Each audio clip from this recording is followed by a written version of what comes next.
Here we are at the Curdimurka railway siding. Let's have a look around. Curdimurka is the one of the best kept fettlers cottages on the old Ghan railway, formerly known as the Great Northern Railway. And at this siding on the Oodnadatta track, not far from Lake Eyre, there's still the desalination plant. You can see it there in the distance. That was for desalinating the water for the steam locomotives, and there's still quite a bit of railway track here too.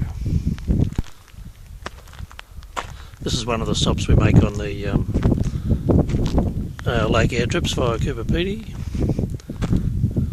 Check us out on the website or give us a call, 1300 763 188. That's 1300 763 188.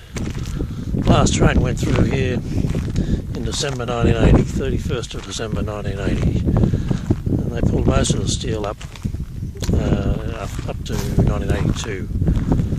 This is narrow gauge. It's a narrow gauge line running all the way from Mari. Well, it originally went from Port Augusta to Oodnadatta, and then Alice Springs, narrow gauge between Mari and Alice Springs.